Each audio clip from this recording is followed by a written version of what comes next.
Welcome, everyone, to the PCS Like a Pro show. I'm your host, Megan Harless, as always, and I'm excited for you to join us today because we have a really amazing show lined up for you today. Before we jump into all of that, I just want to give a little update about things that are happening. So we know beginning of October, it came out from SecDef Austin about the DLA being automatically paid to service members 30 days in advance. Until further notice, you should go ahead and continue to still request the DLA. It's going to take some time to get some systems set up in place. Some services don't have systems that can automatically do that right now. And then they're still working on the back end of how to make different systems talk to each other to make that happen. So in the meantime, continue to request your DLA. Some service branches allow you to request as an advance. Others do not, based on the use of the government travel card, but you can always request it at your gaining location when submitting your travel voucher. So just make sure you're not sitting there waiting for DLA to magically appear in your bank account. Continue to go through the steps to request it until we get further guidance on that. The other big thing, just to remind everybody, is that TLE has changed from 10 days to 14 days. That is automatic. There is nothing special you need to do for that. So now you can have up to 14 days in a hotel used for TLE. There are some locations that can be up to 60 days if you're in a military housing area that has a housing shortage. Now, understand, like, there really isn't a good defined list as to what these areas are with a housing shortage. The garrison commander has to apply to be a military housing shortage area through the Secretary of Defense system, office, and everything, and like they give the approval down. The best thing to do is contact your local installation and ask if they happen to be a housing shortage area.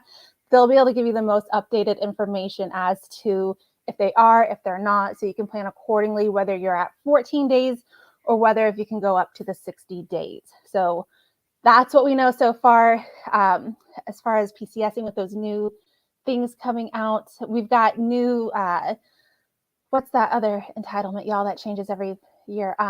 Per diem, new per diem rates are out. So we'll have those drop into the comments for you as well. So you can go in and see what those are for you and your new locations that you are going to and from. Best way to have a successful PCS is to have a good budget. Knowing your per diem can go a long way to helping that. So that's what we got for you for that. We're going to dive right into today because I want to take the time to really talk through our topic today with our guest because I'm so excited for this. If y'all don't know Maria, you need to know Maria. And if you don't, you're going to know her by the end of the show. So Maria, thank you for joining us today. Thank you so much for having me. I really appreciate it, Megan. Yeah. Can you just take a quick moment and tell us a little bit about yourself? Absolutely. A little bit about my crazy life. I am an Army spouse of 20 years this year. Woo woo. He is currently deployed. Sad for us, but you know, that's the way of the military life. I come from a television background. That is what I did prior to meeting my service member. I was a producer and a director for many years, a writer. And then I met my husband. We got married and had children. And pretty much that was at the end of my film career because he was always gone, whether it was deployment, TDY, something. And, as a filmmaker, you travel a lot as well. So it just didn't work out. And that's, I think, the story of the military spouse, always trying to figure out what they're going to do, how they're going to bring their career with them. So I changed, went into teaching. Then our kids got a little bit older and I decided to go back to what I love to do, which is storytelling. Very passionate about telling stories, especially the stories of military families. And I wanted to kind of marry that with my second passion, which is interior design and home makeovers. So I said, look, I'm a genius. I am going to make my own television show. What was I thinking? Because I know how much that costs.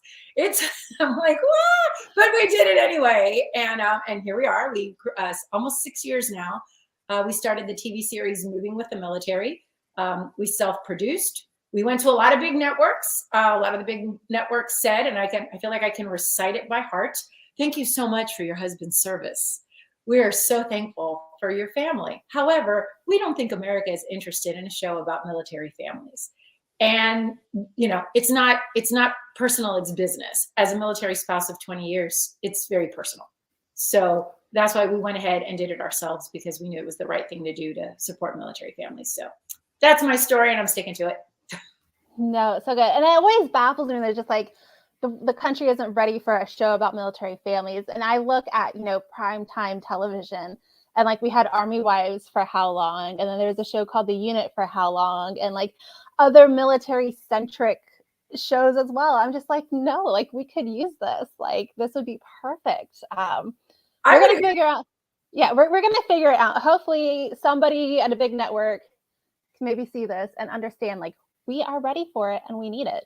Well, we're really thankful because there is a network that was created by a former Marine. And I just could not believe it's called VetStream TV. It's all veteran related content. You and I will have a conversation offline because I think there's an opportunity there for you as well to be able to create content that's military and veteran family friendly, that this is things that resonate.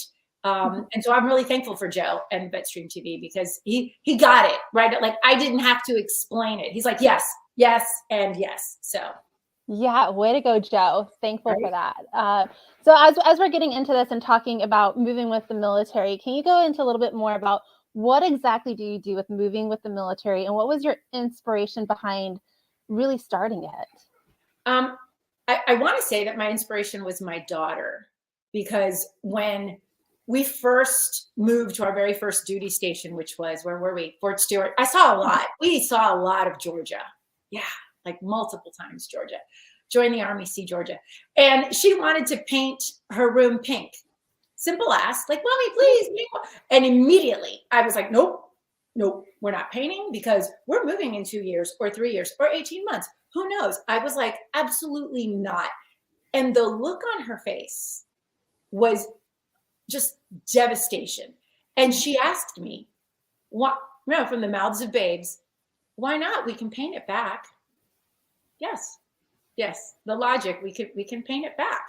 And that was sort of the inspiration of the why, because we're looking at 2, 3, 4 moves ahead, not the one we're in right now, but what's going to happen next. But they're living in it right now. The memories they're making are right now, and they're little. They're not thinking, the forever home. That's not even on their radar. So it was really her voice that made me change my mindset and start doing it in our own homes. I'm like, no, yes, we're going to start with this. And I started small, little by little. But then I started just our entire home, and I enjoyed doing it. Like, okay, we're going to the new house. Let's figure out what we're going to do with all this stuff and make it. But then I started talking with and seeing that you read so many things online of military families and how miserable they are. They hate the duty station that they're at. They haven't found any friends. They feel isolated and so they are not inspired to do those things. So I was like, how can we help? How can we create something? Because moving with the military to me is more than just a show. It's a community. And thank you. That is what I really love about moving with the military. All the locations that we go to, and then all the people that come out and want to volunteer, that want to bring their skill set. If they paint or they build furniture, or they have no skill set, they just like, I'll take out the trash. Yes.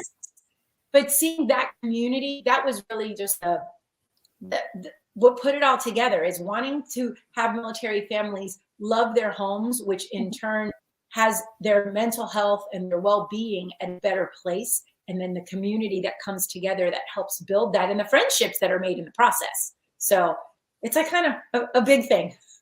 Yeah, no, I'm glad that you mentioned about how the volunteers come out to help do the designs and the makeovers and everything, because that's what really kind of helps drive and makes it possible for you to do what you do, is that that community comes together to support our own and to help take care of our own and to help make those changes happen for each other. But isn't that what we do? We're the ones that, the friend needs to do something but doesn't have the babysitter, and you don't either, but you'll cancel your babysitter to go help your friend, so that we are there for each other, because sometimes we feel like nobody else is. Yeah. So we as a community come together to support each other. Yeah, absolutely. That whole we take care of our own and we're there for each other kind of thing. So absolutely.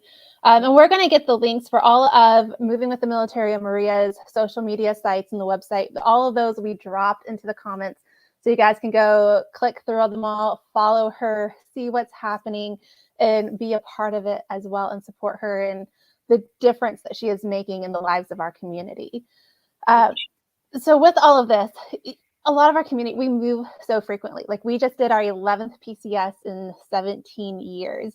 And we can all appreciate the makeovers that you do and the importance of having a space that is like truly our space and has that that comfort level and that personal touch that's ours. And so for families really that are in post housing that have those stark white blank walls, or maybe they're going someplace for like a short amount of time, like for a year because they're at a schoolhouse, what are some easy ways that they can try to make those boring walls into something that is more their style? Well, the first thing I always say to a military family and any family, anyone looking to try and figure out what their design is to understand your language, because what your language is of design is very different than someone else's language. And what I mean by that is not everyone speaks designer. Mm-hmm. You know, interior design speak is like a whole other language, but you have the words that mean something to you. So I'm actually in the process of writing a book. It's called The Design Dialect, to figure out what, right? To figure out what speaks to you. What are the words? So there, I actually have a list. In fact, I'm going to send it to you so that you can see this list and you can do it yourself. And you pick 5 to 6 words that speak to you. And within those words, you will figure out what your design style is. And then the second thing I always say is don't try to follow trends, because you will forever be chasing that. You have to do what's right for you and your family. And it is not always the same forever. Like people say, well, I bought this, it's got to be this way forever. No, because we change, our tastes change, our lifestyle changes. You know, I am not the same now that I was in my 20s or in my 30s. I'm not. I see things very differently. I'm becoming, and it's going to be hard to believe, but I'm becoming very much a minimalist. Less. Before, I felt like I was a maximalist, and more. I wanted to see all the things. So over time, and you know, things change. But what I tell families is curate. Take your time. It doesn't have to look like Pinterest or Instagram today. It can happen over time. But the number one thing to get things started really is to be organized. Because if you have a lot of clutter, it makes it feel like chaos. And chaos feels like mess. And mess feels like I can't get anything done. And it's a cycle. It's a cycle, and it stays that way. So before and after a PCS, we usually do a purge. Do you ever do that? Yes. Yeah. The PCS Purge is my favorite thing in the world. So when we get gearing up for PCS season, you'll always hear me talk about doing the PCS Purge, because there's a lot of stuff we have shoved in closets and drawers and things that don't fit us, that we don't use, we haven't used in the last 2 years that we've been here. It's not sentimental. You're probably not going to use it at your next location. And you probably want to, stay within your weight allotment and not have to pay overage fees. So like, yeah, the PCS Purge is like my thing. Yes. Do it, y'all. You need to do it. Release. It's a release. And when I say purge, it doesn't mean you have to throw things away. Yeah. I think people should absolutely use online marketplaces to sell and to buy. Or you may know of a family. Recently, we did a makeover at Fort Hood. A family lost everything in a flood. They had nothing. All they had was the backpacks the kids had at school. They had nothing. So there are families that maybe what you don't no longer need, you'll be able to give. So because we did that makeover right in the middle of PCS season, we got very lucky and we're able to purchase a lot of things or find things. Neighbors across the street were getting rid of stuff. I'm like, you gonna get rid of that? Can I take that? And then redo it, paint it, whatever you need to do to make it, fit for your family. But I think really taking a look at what you have first, because I shop in my own home. I'm like, what do I have that I haven't used? Or what? Oh, I can use this from this room into the other room. So really, taking stock of what you have, what you really need and what you don't need, those I think are the first steps to figuring out the plan. Did that answer the question? Yeah, it totally did. And I just want to say thank you for mentioning that, like, what we have now doesn't have to be the way it is forever. I need my husband to hear that, because whenever I mention like, we need to get something for this, we need a table for the entryway to have something because it looks so bland and so boring. And he's just like, that's more furniture and that's more weight. I'm just like, it doesn't have to move with us. We don't have to keep it forever. And getting him to slowly see that as, you know, each PCS comes and goes and stuff. But just, yes, honey, if you're listening, as Maria said, we don't have to keep it forever. Like, it's what we need for now. It doesn't have to move with us. If it's not, like you said, a keepsake, it doesn't have sentimental value. It's not your grandma's chest. It's, you don't need it to travel with you. Okay, it could be for this house. Mm-hmm. And so that's why I love thrifting. Habitat for Humanity, the rehab store, is fantastic. Quick story. Found a piece, saw it out of the corner of my eye, and I was like, oh, that looks like an original. And I asked, how much is this lovely table? And they're like, oh, it's got a little damage, $10. And I'm looking at it like, it doesn't really have damage, it's just dirty. But okay, $10 it is. Flip it over, serial number, it's an original mid-century modern piece that's worth $1,500. And I went, yes. Now, would that be a piece I'd want to keep forever? Yeah, but I paid $10. If it's one that I could sell maybe later and make some money on it, okay, or gift it to another military family, I'm okay with that too. So that's why I mean about things don't have to be forever, because every military house that we get is different. Yeah, no, absolutely. And so with that, we know like some families, we get that luxury where we get to be in a place for a little bit of time. We don't have to move right away, you know, but we may still find ourselves like in a rental home because it's not the place we're going to be at forever. And we don't want to, some people feel like buying a home means like it's forever. We're there for long term.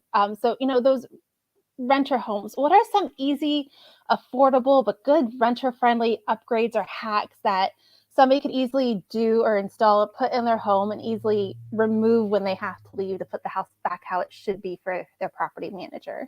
Okay. I always will say removable wallpaper, because it doesn't damage walls.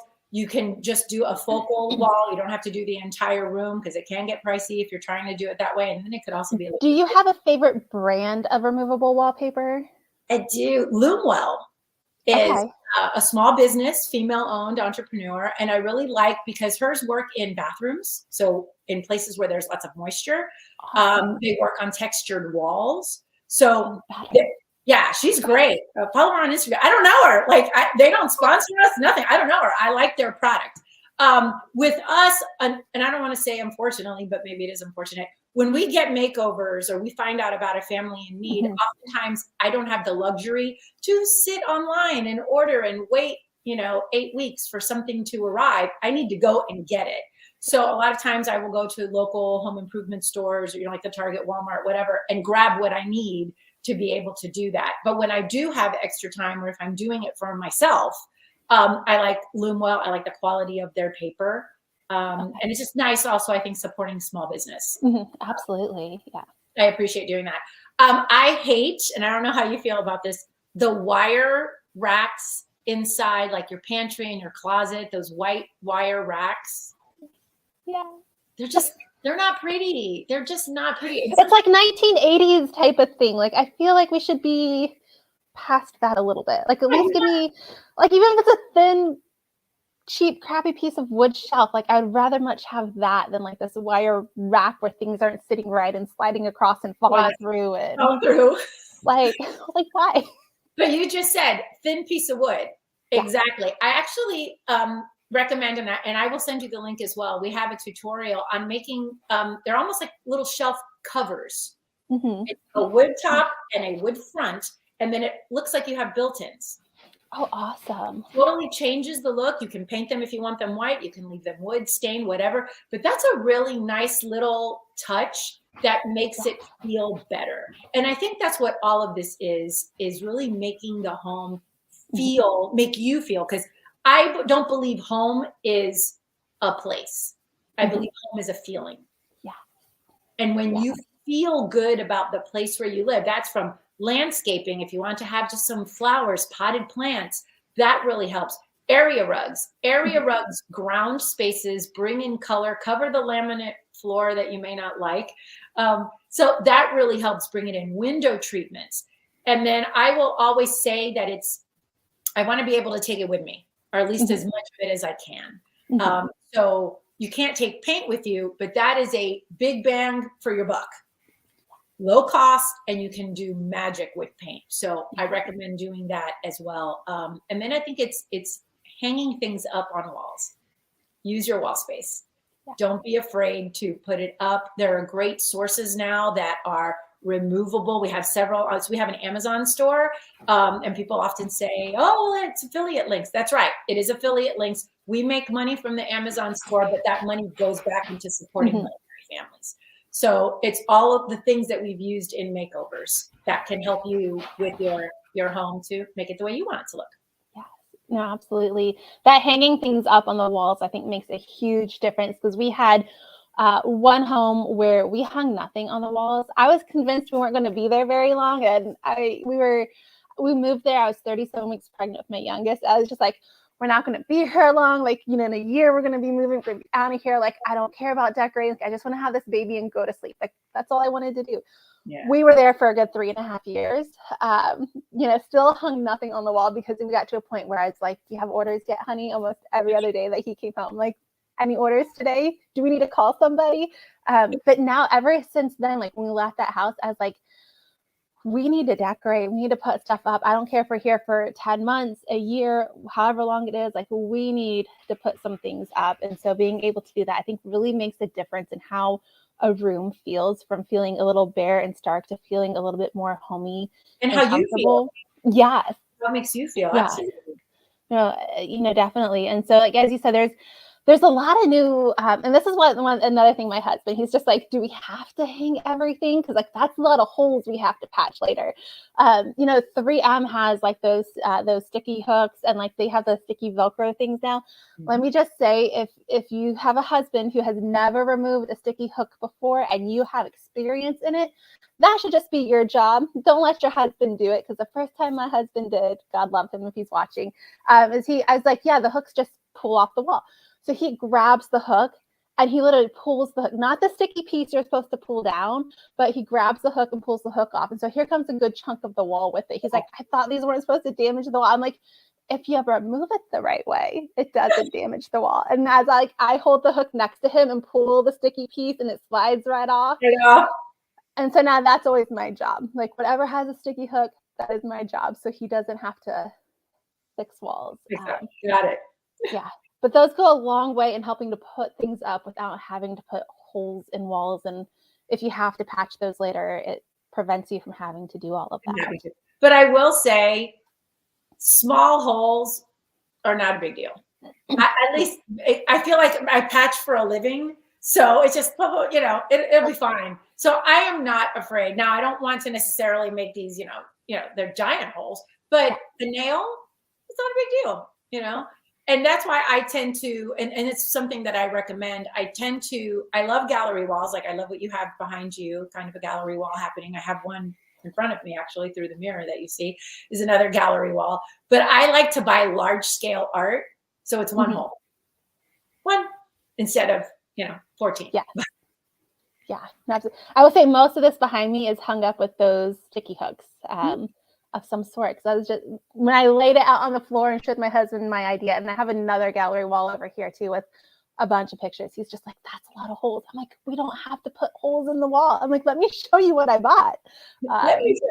And he's just like, oh, okay. He's like, well, then you can put that up. Like, you don't need my help for that. I'm like, I got it. I just want you to, like, give me the okay that this looks okay for this wall. And he's just like, yeah, it's great. Whatever you want to do.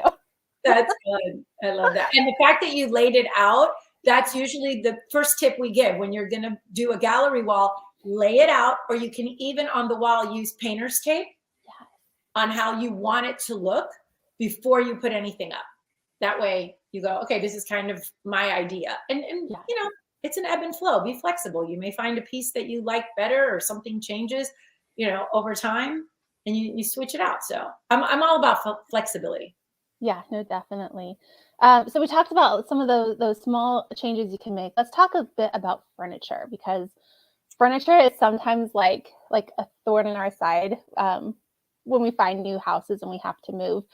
Even with all the best laid plans, like, we have sometimes the couch just doesn't fit, or the hutch that we have from our grandma doesn't fit where it's supposed to. We end up in smaller houses than we were previously, and the rooms are maybe not laid out, like there's weird windows in weird spots, and so like it makes it difficult to decide where to put things. So how do we figure out, like, how can we work that? What are some ways to like maybe repurpose furniture for different needs or different rooms, so that way we can be able to keep it, utilize it, and maybe not get rid of it or not have it like stacked in the garage waiting until we move again? Well, that going back to that word flexible. Yes. So furniture also needs to be flexible. I remember we moved one house, I think it was in Fort Benning, and there was no room for our dresser, like nothing. But we had this massive closet. So I said, well, the dresser's going to go in the closet because and it worked. It went in there. No one saw it. We still needed the space, but it worked in there. In another house, the dresser fit nowhere, just nowhere. But our entry needed something in the entry. So I moved it over there. And by changing the decor that I put on it, no one said, why do you have a dresser in your living room?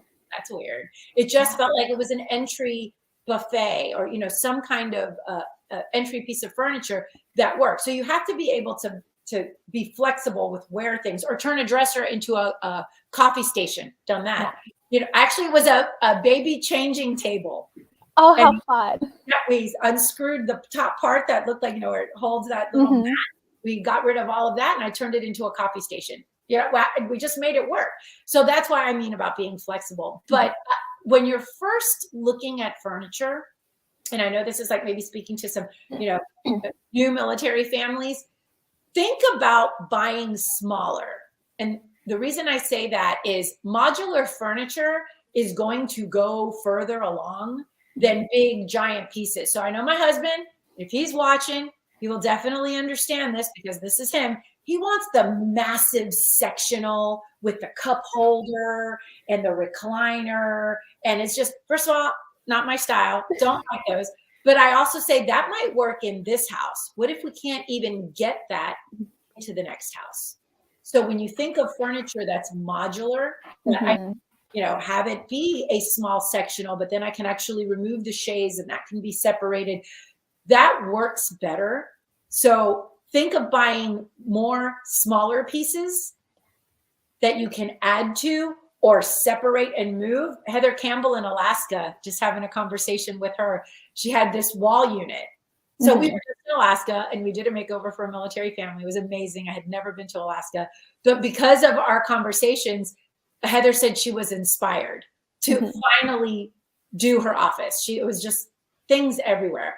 But the shelving unit is actually 3 separate pieces. So when they move, they could put one of those shelving units in a different room, another one in another room. It doesn't have to all be together, but in the current space, it can be, because they have to. So I think being flexible with your furniture, and even thinking about its flexibility when you're making that purchase. So try and think of things that are a little bit smaller as opposed to really large pieces that may not have a life in another space. Yeah, no, absolutely. That flexibility and that modular furniture. And we've seen modular furniture come a long way and become a lot more mainstream. Like mostly like the love sack type of couches in the configure. I'm still trying to convince my husband we need one.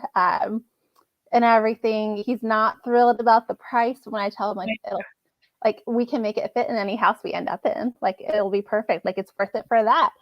So again, honey, we need that. God love our husbands. They put up with us and our big ideas and the things that we need and all that. But yeah, the modular furniture and the flexibility goes a long way. And as you said, being able to think outside the box, that this dresser, why it is a dresser, may not fit where a dresser typically goes, and so where else can we utilize it to make it useful and still be able to have it and not have to get rid of it. You don't have to buy a dresser every time you move. No, absolutely not. We break the bank. I know some people are just like, every time we move we just sell our furniture and get new furniture. I'm just like, how do you do you sell it for really good amount of money, or do you just buy really cheap? Like how do you make that? If you rebuy maybe thrifted, I could see that, because I could do that all the time, and it's a $50 dresser and not a $900 bedroom. True. Yeah. So yes, and we've done that. We actually did a move where we sold just about everything, and then when Yeah. we got to the next duty station, we started purchasing, but it was all thrifted, vintage, off the side of the road. There's no shame in my game, dumpster diving, not at all. So just everyone is different, but Yeah. I think military families should always really keep, like you said, weight in account and cost, because it can get pricey. And then you find yourself in debt and you don't want to be there. Yes, no, absolutely. So we talked about a lot of things today. So is there anything else that we haven't talked about yet on how to make a house a home that you want to be able to mention? When you first get, these are just things that I do, so I hope it helps someone else.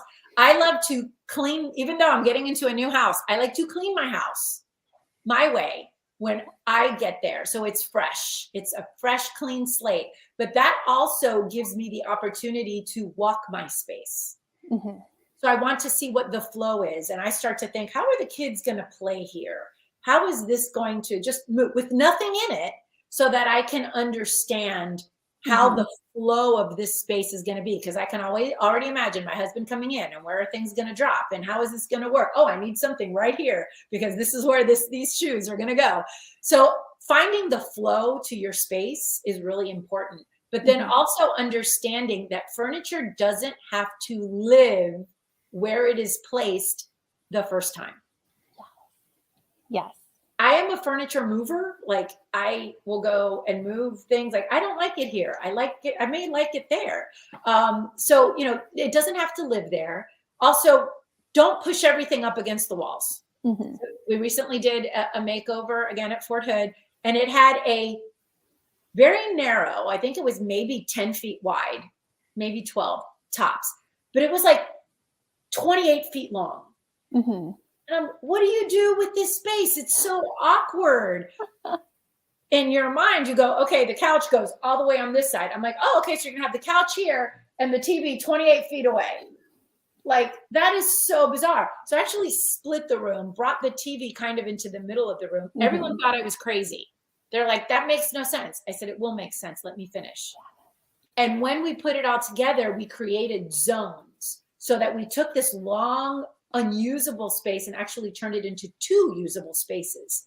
So take a look at the plan. If you have any questions, any of you watching, send me a message. I am happy to look at a picture and go, here's what I think. I am happy to help military families, because I get it.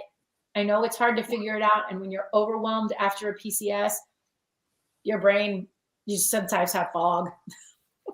Yes, absolutely. We had one home in Virginia where it was kind of oddly set up. We had this fireplace with like this big cutout above it, where like a TV at some point in life was supposed to go.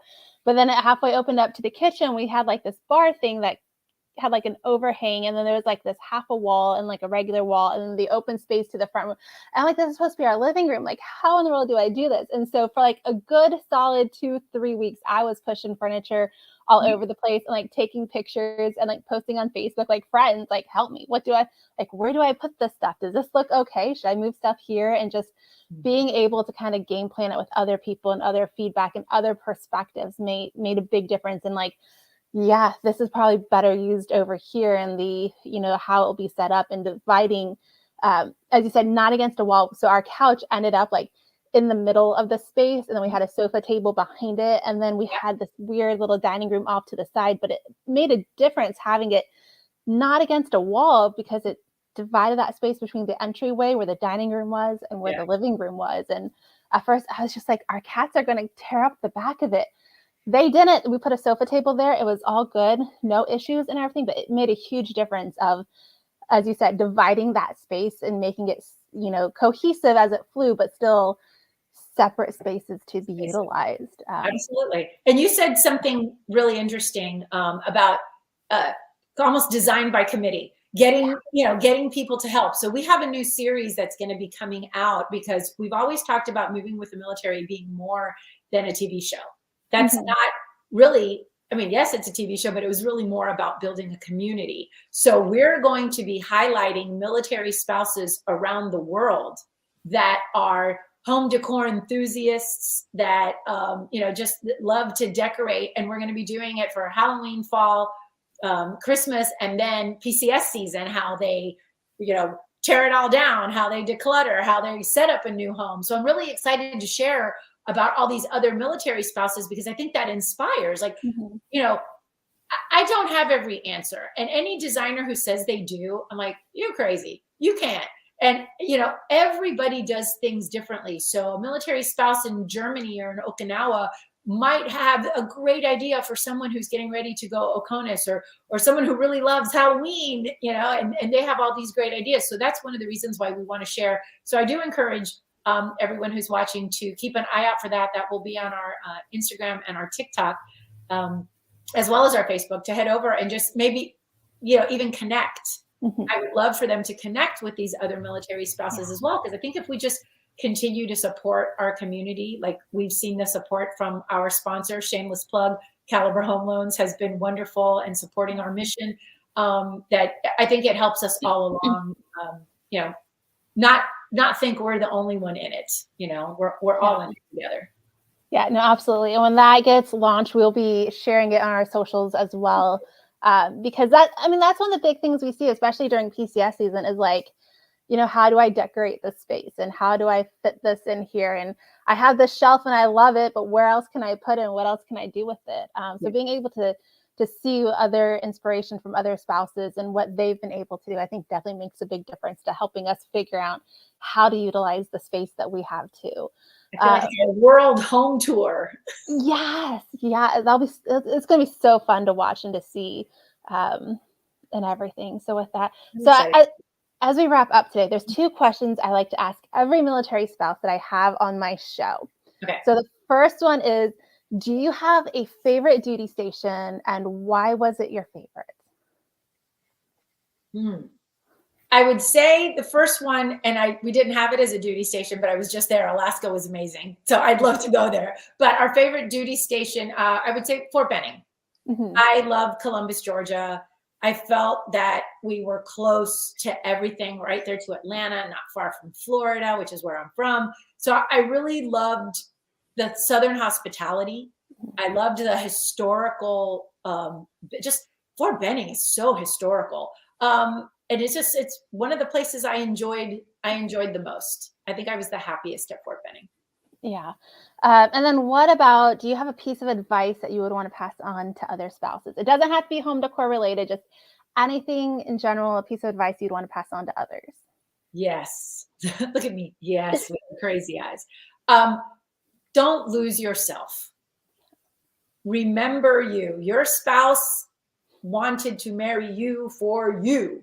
And oftentimes we get lost in and I get it. I had kids too. The kids, we were talking about it earlier. You become the chauffeur and taking them everywhere. And it's almost like we forget about ourselves, our dreams, what we wanted to do. So I encourage you not to forget yourself. If you want to get your education, do it. Might it take a little bit more time? Sure. And that's okay. But do it. If you want to start a business, do it. When you get to a duty station and you want to figure out, go explore. Don't just sit and isolate yourself and you don't wear your spouse's rank. You didn't sign on the dotted line. They did. You are a person unique unto yourself. So don't forget that and make sure that you prioritize yourself and take care of yourself. And that would be my one big piece of advice. And that is from hard lessons learned.